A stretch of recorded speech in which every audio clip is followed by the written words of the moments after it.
Hello. Today's video is about when your good parent is actually a covert narcissist. I remember when I first realized my mother was a narcissist.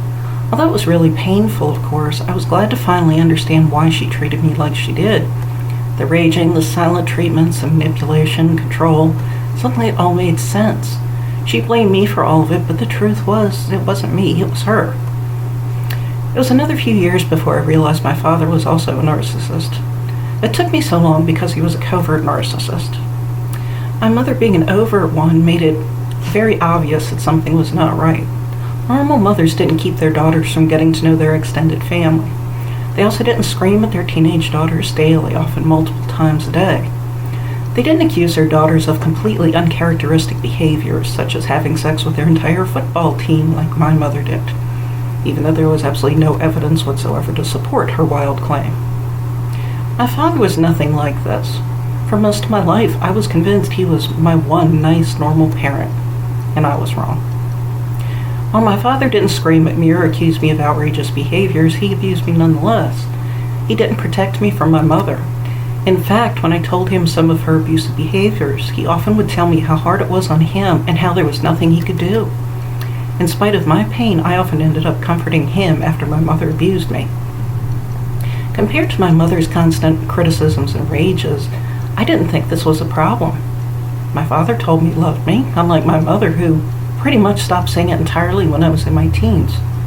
My father also complimented me and bragged about me to other people. My mother did not. As an adult married with my own home, I finally noticed some subtle changes in my father's behavior. He became critical. Nothing obvious like my mother at first, but still critical. And he became more so over the years. He also became more controlling in subtle ways. Like if he called my house and I didn't answer his call immediately, the next time we spoke he would tell me he thought how I must be so mad at him since I didn't answer the phone. Now if I said I wasn't home at the time, he didn't believe me. Or he would call people we both knew, asking them to contact me and have me call him immediately because he was worried about me. Eventually I realized my father was a covert narcissist, and that fact really hurt. And my situation is quite similar to that of many other adult children of narcissistic parents. Accepting the overtly narcissistic parent is abusive is very difficult, of course, but it can be done.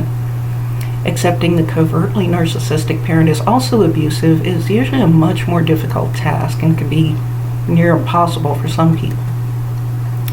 The nature of a covert narcissist abuse is what makes the abuse so hard to comprehend. There's nothing obvious. They don't hit, they don't scream. Their abuse is so subtle. They use guilt or disapproval, silence, or portraying themselves as innocent, naive, and in need of saving or protecting. They also can turn a situation around to where they look like the innocent victim instead of the abuser, rather than the other way around as it should be. This creates something known as cognitive dissonance in victims. In other words, the victim often may see the truth but doesn't want to accept it because it's just so painful.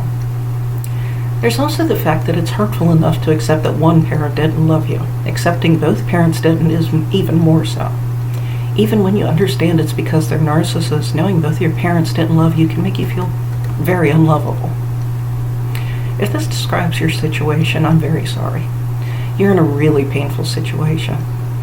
Pray and journal and talk to safe people. Do whatever you have to do to help you face this ugly truth and to heal.